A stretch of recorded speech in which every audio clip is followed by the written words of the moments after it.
father was a married man. The problem was, it wasn't to my mother. She didn't know to another family there was a great surprise when she had me inside. As far as I knew, he chose those other two, and I was never part of his plan. The oops, the accident, I was left wondering who he was, so I asked questions. I heard a little about him, but I never knew him. Abandoned, rejected. What was wrong with me? Raised by a single mom of 4, I was already being sexually violated when I was just out of diapers. My first cigarette at 6. Introduced to alcohol at 7. Male strippers live and on TV. Graphic novels, coupled with knives thrown and punches that would steal my breath. By 9, I was terrified of men. I can still remember the feeling I had when my first male teacher walked in the room.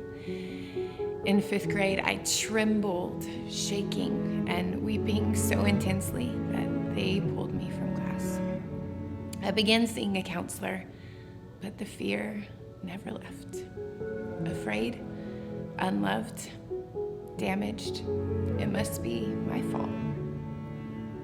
Experimentation with neighborhood girls, Ouija boards, chants, parties, and drinking with high schoolers.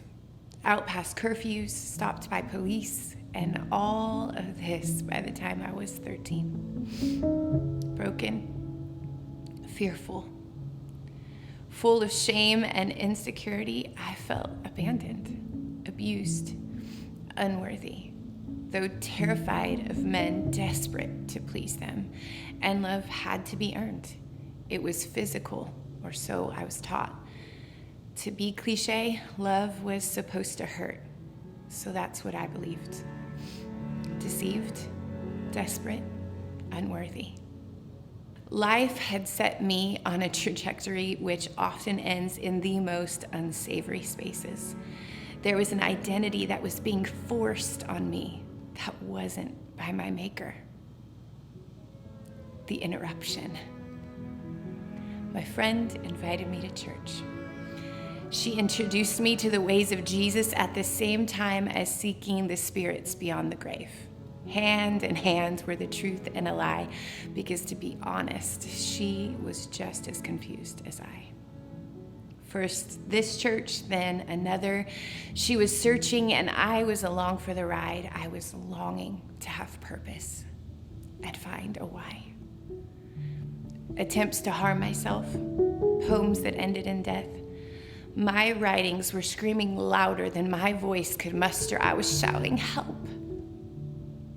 The place I was found. If I'm honest, I never wanted to go back after my first visit. I didn't speak to anyone in person, and my inner voice was shouting, you don't belong here. You're not clean. You're dirty. But then I found myself returning and returning and returning, until one day in the midst of the talk, my heart began to pound and my hand shot up. I was praying a prayer I didn't really understand, but something in me knew this was the new beginning, but also an end. Jesus. This God-man that came to rescue me.